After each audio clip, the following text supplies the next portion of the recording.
last year you had about 200. And this year, stand up if you're here if part of like.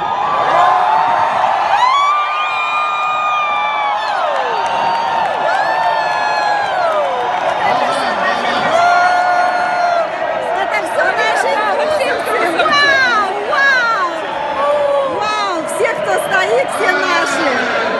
Вау! Как нас много! Класс! Pretty accelerated growth. But Michael, what changes did you see?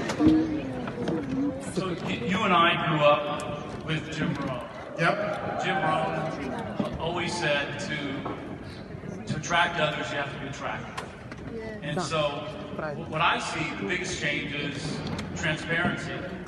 The best way to be attractive to others is to be honest, to be straightforward, and to be transparent. Чтобы быть успешным, надо быть привлекательным.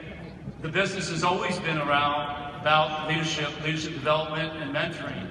And for me, it was trying to find out what was the right product, what was the compelling product that you were willing to put your name and reputation behind. And so the biggest change is that need for training, leadership development, mentoring, which is why we're here to soak up your brilliance and to leverage the references and experiences of this amazing group of leaders. Yeah, so thank you. Happy to have you. It's our pleasure. Armand.